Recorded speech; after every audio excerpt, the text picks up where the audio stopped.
Hi, and welcome to the Change Leaders Playbook, bringing you all things delivery and leadership in a podcast. Now, have you ever led customers or co-workers through changes in technology, processes, or culture? Now, these types of changes can be very emotive. Now, my guest today, Dileep Marway, is a senior technology and transformation leader with extensive experience leading people through the change curve. And today, I get to tap into his knowledge and understand some lessons, his ideas on change and leadership. And with that, I'd like to welcome Dileep. Dileep, hi, good to have you on the show. Hey Cliff, thanks very much for having me. So yeah, really excited about this. I know I've been bugging you for some time, so yeah, thanks very much for having me. Yeah, no, it's been an absolute pleasure. I've been waiting for our conversation to happen, and now here we are. We've managed to get diaries aligned and stars to align, so here we go. So I'd really like to find out a bit more about you. I know quite a bit about you, but I'd love you to just tell everybody about you in terms of your career background, how you got to your current roles, how the current sort of career path that you're in, and ideally, possibly, it'd be good to say a little bit about Lego too, because I can see some Lego in the background, and that's always an interesting topic. No worries at all. No worries at all. So I'll start with the Lego. So yeah, massive Lego fan. Just find it helps me to switch off, and I think just aligning that to my career, it's something that sort of I enjoy building. I enjoy putting things together, and I enjoy sort of seeing those fruits of those labor, and that's really important, right? So yeah, love building some Lego. Hopefully, get a few sets for Christmas. Keep me out of trouble. Keep me away from tinkering with something else in the house, which is probably a good thing, right? So in terms of career, so 19 years experience in technology. So essentially started off by actually working within quality. So worked as a tester, and that really gave me the right mindset in terms of quality really does matter, right? Customers, when you ask for something or when you're building something, making sure that you don't forget about what that goal is. So started off in testing, did a bit of delivery after that, did a bit of product, did a bit of engineering, did a bit of data work, and essentially started to put some of those skills together when I helped to set up The Economist in central Birmingham and helped us to set up a product engineering hub from scratch, which was brilliant, right? All about people, all around. It was like a family. Still talk to that family at the moment. Really important in terms of putting a goal together and helping The Economist to actually transform from just being a paper through the letterbox to essentially being a mobile app, being a website. If I think back, I just think what a great bunch of people, right? Just people who are helping each other to better themselves and to be the best versions of themselves. After that, did a similar thing for a company called SHL, essentially provided intelligence sort of aptitude tests when people graduate from university, so numerical and verbal reasoning. Did a similar role there, so helping to look after a team in India. And then after that, I essentially set up my own business called Be More Meerkat Limited. Bit of a funny name, but I did it because meerkats are curious. And I thought it's good for people to be curious, right? So essentially on the back of that, I was helping some companies in Saudi Arabia, so digitally transform. I also, after that, was sort of doing some modules on the MBA program at Aston Uni and supporting them around career tips and CV tips and helping people to get jobs after doing that master's. Then did a 6-month stint with the Football Association to basically help Gareth Southgate in the team with their data transformation, with supporting on their delivery, with actually helping set up a sort of architecture and solution architecture team together, and really pushing a DevSecOps mindset. So did that for 6 months, and then I was lucky enough to work with you, Cliff, for a year, which was great. And that was brilliant because it gave me variety. Got to work with some great clients. One that I can mention is Currys, for instance. Really enjoyed that. I actually went to Currys over the weekend, and it's just great looking at things and you're thinking, I remember when I was helping that project and I was delving into this. So really, really good. At the moment, I'm working for a company called PebblePad.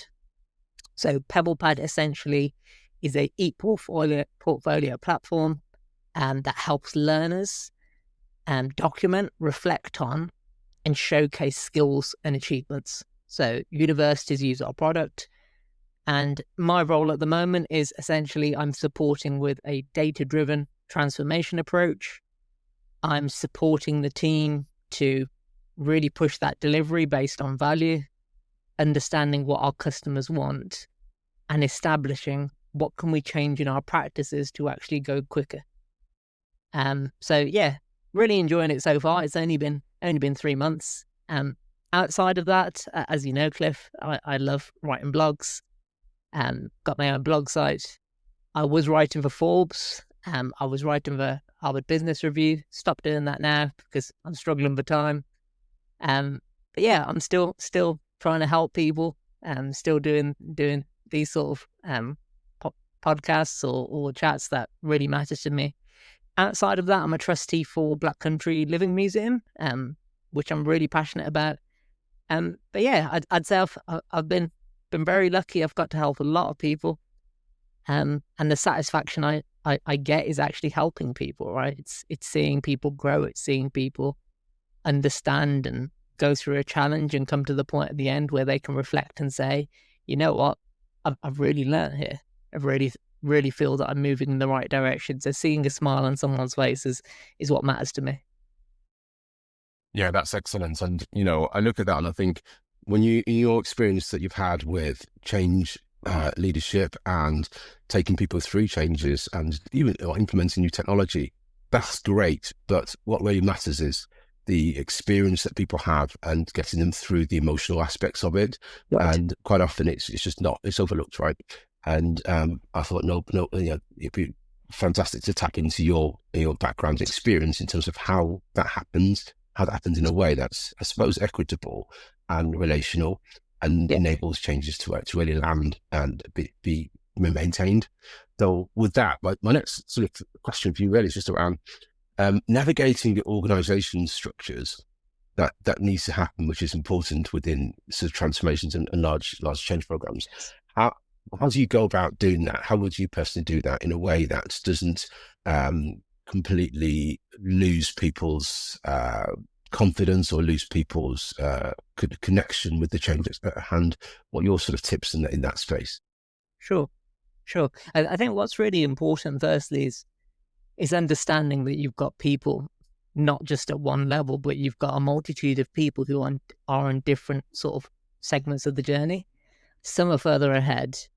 Some haven't actually set off yet, or some people have tried and they're just disillusioned, right? So I think what's really important for me is, firstly, when going into a new role or when going into a change initiative, gathering as much data as possible to understand what people's viewpoints are and why are they at that level. And I think those little nuggets are really important, because what it tells you is, are you actually ready for that change? Or is there another initiative that you need to put in place that you can really push? And a really good example for me was in this new role that I'm in now, that there's a whole load of things that we need to do in terms of pushing that change and accelerating. But the most important for me thing when I joined was actually sending out a survey to people and just asking them, if you were me, what would you change? What's going well for you? What isn't going well for you? Gathering that input actually told me that the most important thing that was lacking was actually career progression frameworks. And that was the first thing that I started to implement, started to give people this is where I am now and this is where I need to go. And it's balancing that career with balancing what the company need. And while I'm doing that and helping people, I'm also speaking to sort of the board. I'm talking to the C-suite. I'm all ears. I'm probably more quiet in the first month. I'm just taking as much in. I'm writing my notes. I'm trying to extract information. But that's really important, to not just take the information from people who are telling you to do something, which may be pushing you more down a bias angle, but gathering as much information, taking a step back and then saying, what are my quick wins? What's really going to take people on the journey with me? And then once you've got that confidence, then it's a good idea to actually understand this is a change that I want to implement. But I'd say it's completely normal for people to have that sort of, there's that curve, right? You've got denial. You've got people who are angry. You've got people who are confused. There's going to be some people who are in crisis. There's going to be some people who just accept it, which is great. But by the end of it, you want to take most of those people who are detractors and you want to turn those people to actually be in a new place where they can take that confidence and then move forward. So I think it's important to not just push the change. I actually think it's really important to reflect and say, do I have a good baseline that I can take roughly 80% of people on that change curve?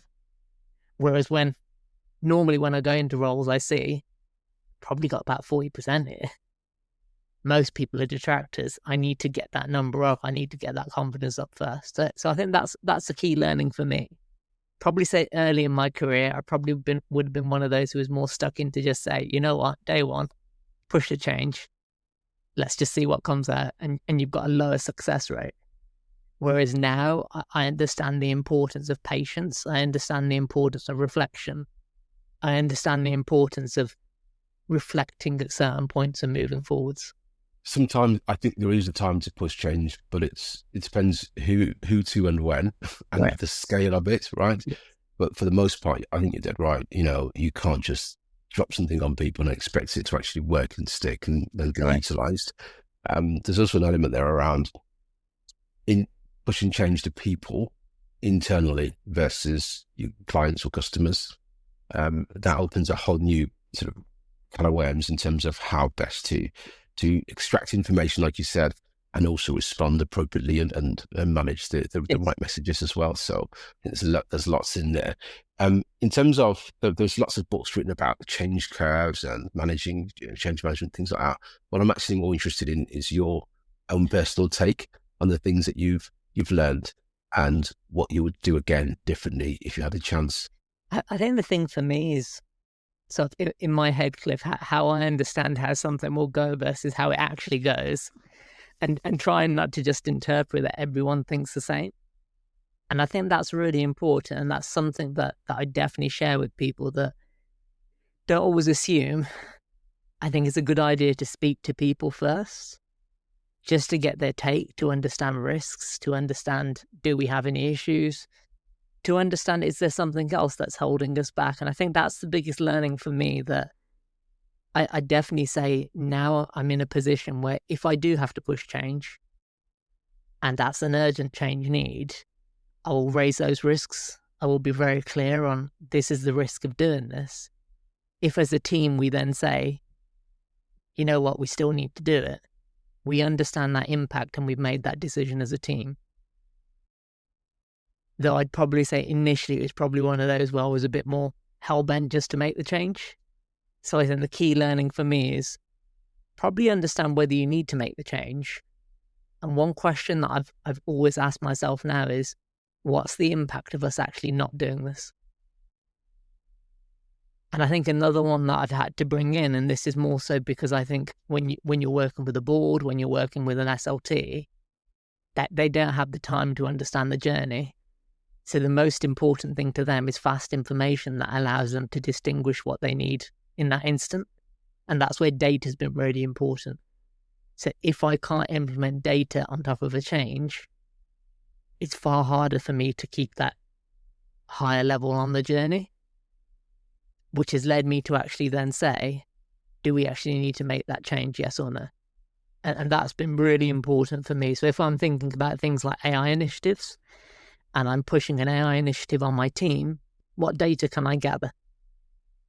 Can it be qualitative? Can it be quantitative?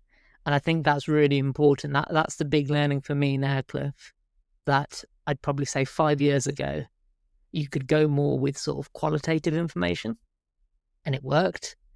Whereas now you've got sort of C-suite, or you've got people who don't have the time. The only thing they'll understand is that number. Is the number a 5 out of 5, or is that number a 1 out of 5? If it's 1 out of 5, we're going to pull the plug. 5 out of 5, love the idea, give me another one, right? So I think that data piece for me is probably that's probably the biggest change that I've seen in my approach. And that really matters. So I think that data-driven approach is probably the most important thing that I'd say that I've seen a shift. And I also think with the push around AI, with with people having less confidence, I've definitely seen more of a push now toward the data-driven approach. And that's really important as a leader, because what you're now doing is you don't have the time to look after such a large team and then look at every initiative. And that's where I feel data on anything now is the most important thing. Yeah, absolutely. And I think data before, like you said earlier on, but also data during, to help us to make the right choices around, is what we're investing in still relevant, still creating value, or actually is there something else that's more valuable, or do we just stop it or pause elements of it? Not necessarily all of it, but just elements of what we're doing. And that data-driven approach, I find, has been more utilized over the past few years, and actually creates a more fast-paced decision-making and fast-paced ability to pivot and capitalize on investments in the right areas. So that's really what I'm seeing in terms of the technology industry anyway. And it is the way forward from what I can gather. One of the things I really wanted to get from you was also about programs failing. And you've worked on many initiatives of many different organizations. One of the areas where you think, gosh, these are the themes that I'm seeing which cause key initiatives to not be as successful as they ought to be. I think you've probably touched on one of them around gathering data, but there must be others in terms of managing people, managing circumstances and external environments, all those sorts of things. I'm really interested to hear your thoughts.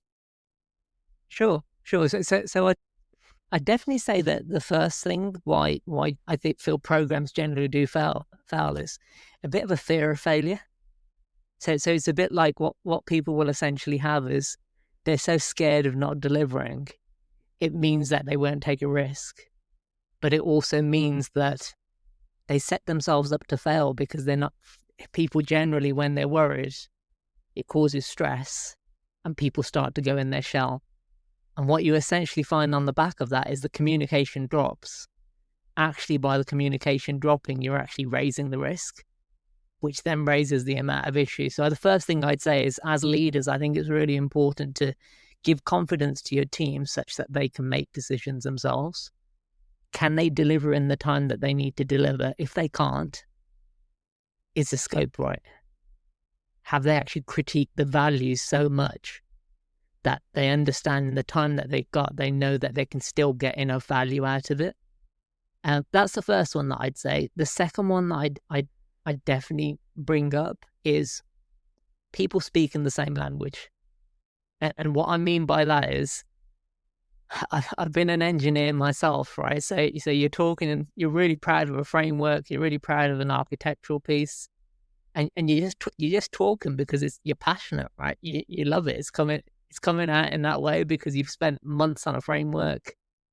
You've spent evenings and nights trying to get this thing to work, and it finally works, and you're thinking, God, I've finally done it. I need to tell everyone. But are you speaking a language that everyone in your team understands?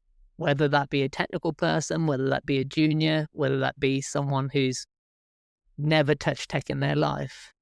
And what essentially happens is you've got people speaking so many different languages that a client's asked for a red car. By the end of it, you've actually given them a gold car, right?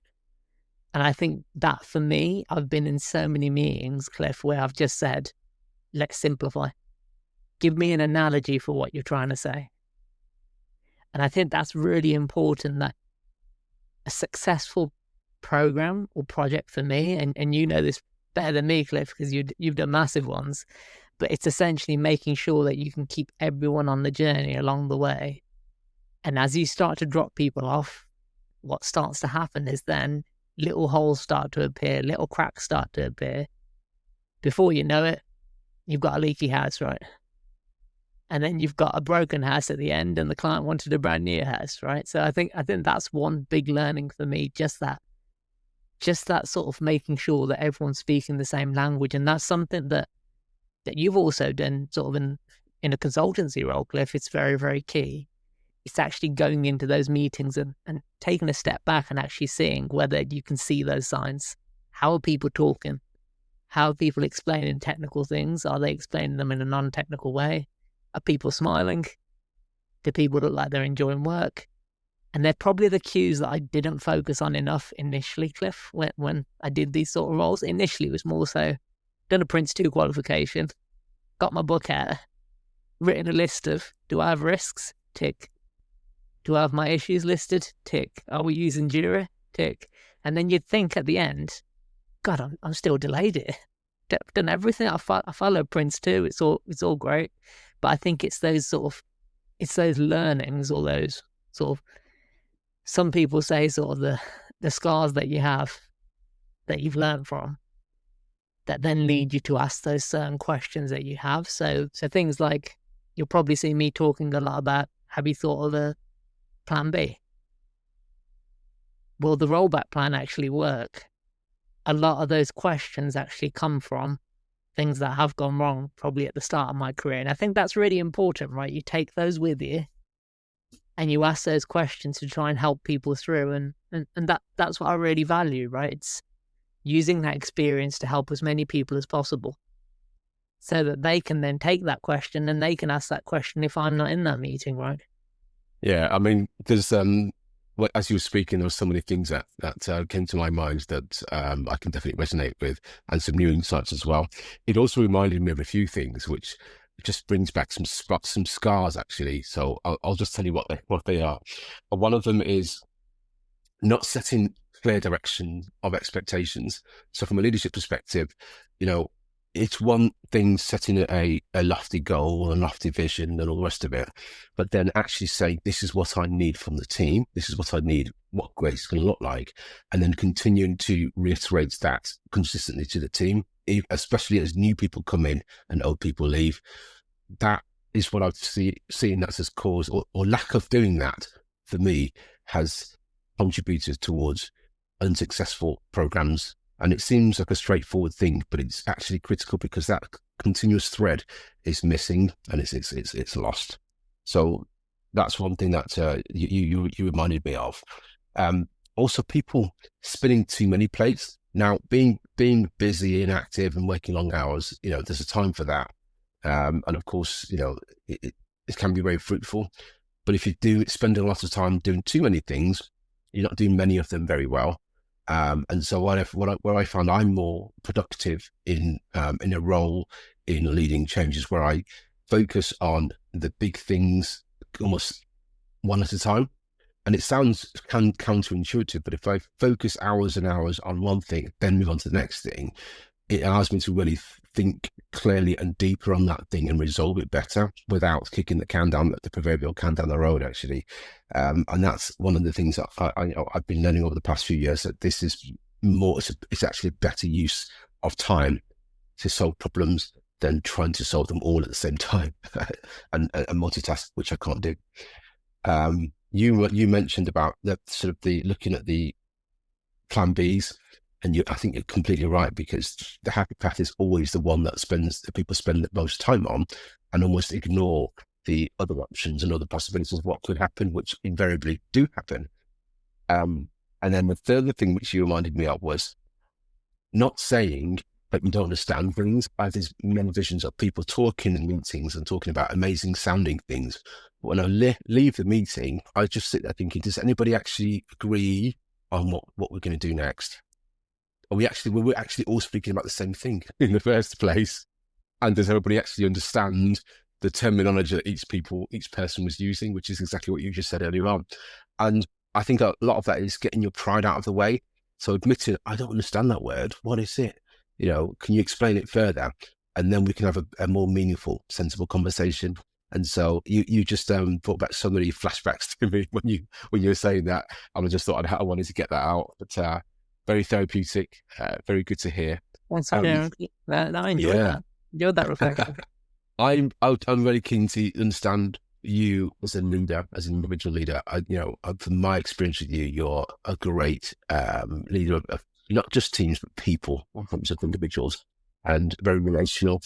I want to tap into some of that here, so you can share some of your lessons and how you go about doing that. So how would you go about getting the best out of team, individuals, and even growing them as people in terms of their own capability? Great point, Cliff. I think firstly, you need great people to lead. And I think that's really important for me. So yeah, really enjoyed helping you. You helped me far more than you probably know, is the first thing that I'd say. I think for me, what's really important is firstly understand sort of the person behind the title. And I think that's really important as a leader to try and understand, where is that person now? Where do they want to be? And how are they, not just in their career, but in their life situation, right? Do they need some support? Do they need someone to just talk to about things outside of work?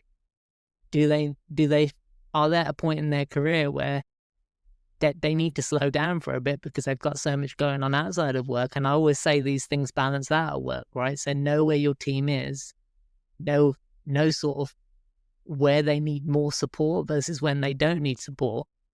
And I think what's really important for me is actually just making sure that you're giving people those tasks that will actually help them grow and will enthuse them to grow. Because sometimes I've been in situations where you give people a task, but you just see, you know what, this role isn't right for them. They're not enjoying it. They're not learning. It's not pushing them.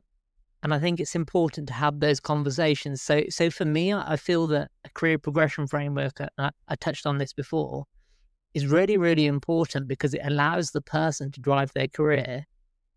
But it allows me as a leader to be satisfied that, you know what, I've given this person the right sort of framework. They've got a chance here. They can be successful. And I think that for me is the most important thing, that give people a chance. Let people know that there's a framework there that can help you. But also I think in the times where we are now, there's a lot of people who are concerned, right? You've had COVID, which has been really, really tough for people. You've now got AI, and you've got news articles that are saying that people aren't going to have jobs, right? So what you're doing as a leader is you have to listen to people. You have to help people through. AI is a great enabler and it can help people. But if it's stopping people thinking, companies got a bigger problem. So it's making sure that it enables people to actually take their thinking from a level 3 to a level 5. And that's really important as a leader. And how do I feel that you can bring about these type of changes at the moment? It's making sure that you're people-led. It's making sure that you've got the trust of your team. And it's also seeing that as a leader, I just find it's really good to be honest with people. When people do a good job, tell them they've done a good job. When people don't do something well, tell them that you haven't done this well and this is how we can do it better, but get them to understand the why. And I think that's where engineering's really changed so much, because it's gone from, if I look at 5-10 years ago when I was sitting there sort of as a data engineer, drafting out lots and lots of data and then getting the data to tell me what the intelligence was. Did I understand that in detail when I first did it? No, I just gave a report to some senior executives and gave them a few lines of don't insure these type of people. Whereas what you're seeing now, Cliff, is you're seeing people have to understand the why. People have to understand the value. Because if you don't understand the value and you're just cutting code, most likely we won't have a team in a bit, because AI will probably give that value, right? So I think there's a level now where not just anyone in a role has to level up, but as a leader, the people side and the people leadership side is even more important, because you have to really help your team to level up. Being a 2 or 3 out of 5 that you may have got away with 10, 15 years ago, probably can't cut it in most organizations now, right?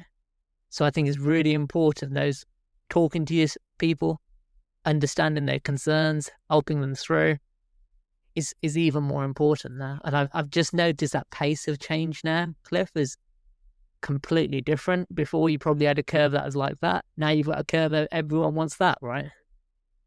And I think that's where that people-centric leadership really helps. And I haven't changed that approach. If anything, I've tweaked it to just add a bit more data on top. So whereas before I may have had a bit more time to coach, slightly slower, what I now do is I can take data and say, this is where our data is now.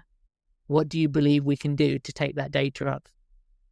So it's a slightly different, nuanced approach, but the people side is still there, I'd say, Cliff.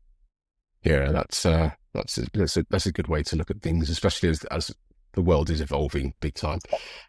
So that gives me another thought around something which would be really good to get your opinion on, really, which is you talked about AI, you peppered AI a few times, and which is only right. And you talked about people's almost taking ownership of their careers.